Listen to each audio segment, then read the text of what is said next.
Chicago White Sox came into this 2024 campaign with zero expectations of competing for a playoff spot, especially coming off 101 losses last season, where it seemed to mark the end for the once highly touted, hopeful, promising young core that included Luis Robert, Yoan Moncada, Eloy Jimenez, Andrew Vaughn, Michael Kopech, and Ronaldo Lopez. All 6 of those names that I just rattled off with immense hype coming into their debut, and the expectations were levied on those 6 guys that they were to carry the Baby Sox to run the AL Central for years to come. But not only did those 6 fail completely, the White Sox as a whole in 2024 on the precipice of completing the most miserable season since 1899, when most of you were not even born yet. So how did we get here? Well, we got here because the White Sox brass was well aware of the rebuild they needed to conduct, as in the offseason they traded their perennial Cy Young contender Dylan Cease to the San Diego Padres. They also traded their veteran lefty reliever and Aaron Bummer to the Atlanta Braves, and in totality, the return was particularly underwhelming, as they only received one top 100 prospect and 22-year-old right-hander Drew Thorpe, and they also lost their starting shortstop and Tim Anderson to the Miami Marlins in free agency. So as they pranced onto opening day, there was zero hope or expectations in the building and also outside of the building, as MLB.com was, believe it or not, the most bullish on them coming into the season, as they slaughtered them at number 28 as it pertains to their power rankings, as all other reputable platforms pegged them to be even more putrid than that. So in a world in Major League Baseball where 16 teams make it into the postseason with the implementation of the third wild card in each league, having essentially zero chance to make it on opening day is a total indictment on where you are as a franchise. And the White Sox began their 2024 season in Detroit by getting swept out of town, and it proceeded to get even more dire very rapidly as they lost their first 22 of 25 games, which tied the worst mark in baseball history, alongside the 2022 Cincinnati Reds and 2003 Detroit Tigers. When you don't get on base for a long time, you forgot how to run the base. That might happen to them right now. They like, oh, I'm in first base. What I should do? Oh, you got to go there, buddy. And as it pertains to the White Sox, the impetus behind the futility start was all-encompassing, as you would surmise, but the stat that stood out to me in particular was their overall team batting average was at a putrid 192. They ranked as the 5th lowest for any team in the expansion era for the first 25 games, and the lowest since 1901. But hey, at least it was a better number than the overall winning percentage. But they showed a modicum of fight on the immediate outset of it, as they swept the Rays by an aggregate score of 21-13, and the impetus behind the taking of the 3-game set was ironically the bats, led in particular by journeyman outfielder Tommy Pham, who had just been called up days prior. Pham went 5 for 14 with 3 runs scored. Andrew Benintendi also had the game of the year, arguably to that point, in all the balls. He roped 2 homers while racking in 6 RBIs and an 8-7 extra innings win, as they took Game 2 of that set. And splicing the finale was a stupendous start by Eric Fedde, who was just 2 outs away from a complete game, as he tossed 9 strikeouts and only relented 2 runs. Sit him down!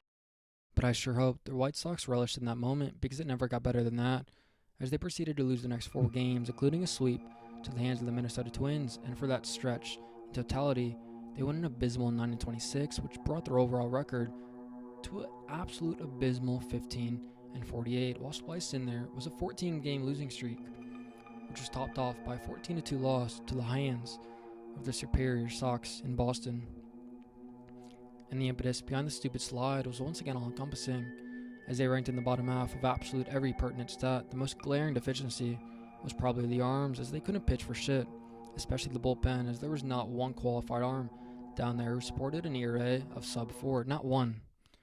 Now John Brebbia, who they pegged to be their 8th inning man out of spring training, in particular was an abomination, as to this point he had an ERA of 6.35, which was not skewed by just 1 or 2 bad outings. He was quite literally relenting a run every time he touched the mound. And Tim Hill, a lefty, another arm in the bullpen who they're counting on high leverage spots, was not good at baseball himself, as his 6.14 ERA supported that notion.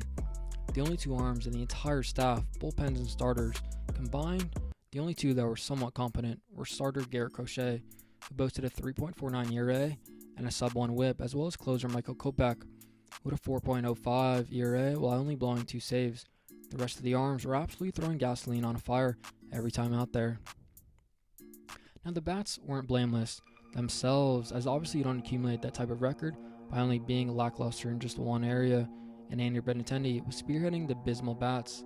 Despite the fact he was not facing lefties at this time, he was still incapable of amassing an average of over 200 as it sat at 193, and his OPS was even worse than that, as it was at 514. The only hitter posting decent production to this point was earlier alluded to Tommy Pham, as his 287 batting average ranked 17 in the American League at that point.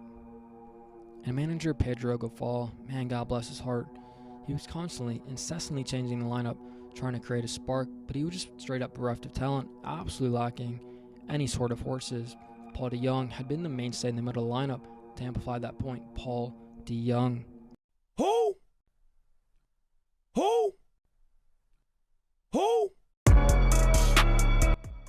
So after winning the next 2 games against the Red Sox to stop the record pace they were on, they would quickly continue their losing ways, going 6-13 over the next month, before winning 3 straight, including posting the most prolific offense output to that point against the Rockies, scoring 11 runs, led by catcher Corey Lee and embattled Paul DeJong, who combined for 6 RBIs. But starting on July 10th against the Twins, they told their previous 14-game losing streak to hold their beer, as they would proceed to rattle off 21 losses in a row, good for the second worst feat in all of ball, tying the Orioles from 1988 and just behind the 1961 Philadelphia Phillies, who lost 23 in a row themselves. Man, this streak just encapsulated the White Sox level of futility this season. And once again, the impetus behind the slide was, you guessed it, all-encompassing, as they began their first losses by averaging just 2.5 runs per game. But it's not as if they would want many of them regardless, as their pitching relented 8 runs or more in 4 of those 21. And spliced in there was, well, a 4-game stretch in a row where they committed at least 1 error. Not great. Not great.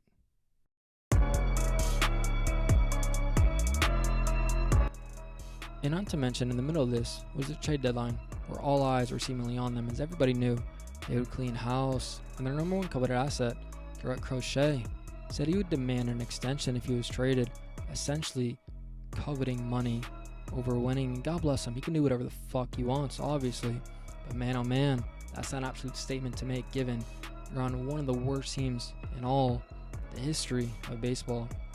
And because of that, they ended up not flipping the all-star left-hander, as the only 2 names of note they traded were Eloy Jimenez to the Orioles and Eric Fedde to the Cardinals for a bunch of innocuous prospects. They would also flip Paul DeJong to the Royals in a 1-for-1 player deal, and Tommy Pham back to the Cardinals. So in lieu of their historically bad season, they had a dreadful deadline in the eyes of many, as well, as they were not able to cash in on Garrett Crochet and also perennial all-star Luis Robert, who's in the midst of his worst season of his career. Now they would end the 21-game slide on August 6th in Oakland, as they beat the A's 5-1, led by Jonathan Cannon's 6 innings of a 1-run ball. This would bring their overall record to a laughable 28-88, 60 games, 60 under 500. And the following day, when they didn't have a game, they fired their manager, Pedro Gafal. They figured it'd be the prudent move, as they relieved him of his duties a couple of years on the job. A move any human with a brain cell could have seen coming, but at the same time, it seems a bit ridiculous, given their sheer dearth of talent this team possesses. Maybe they aren't 120 loss. This is bad, but man, I don't think any manager would have this team even close to being competitive.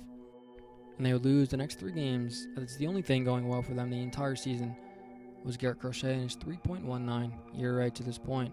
I mean, this was the lineup they were running out there on a daily basis, and these were the arms touching the mound you really expect to compete. Was it really Pedro's fault? Obviously not. And fast forwarding it now, as they currently sit 32 and 111. 32 and 111. I thought that was worth repeating.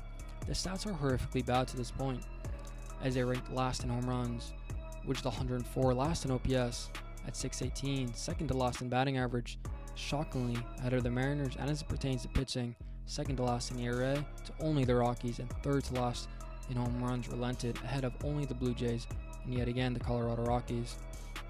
Now, as I said on the outside of this video, baseball fans expected this team to be bad. There's no doubt, but nobody could have foreseen the White Sox being this decrepit, as they seemingly find a way to lose every single game. Line drive, base hit, left center field. Cabrera going to come around and score. Verdugo going for 2, and he is in there with an RBI double. So in summation, I think we all yearn for the ability to say and tell our grandchildren that we witnessed history, but as the White Sox are on the precipice of doing just that, as they need to go 2 games over 500 the rest of the way not to break the 1962 120 loss Met team record, I think I speak for most when I say we want to witness great history, not the other way around. But it is nonetheless a compelling story to follow the rest of the way as we head towards October.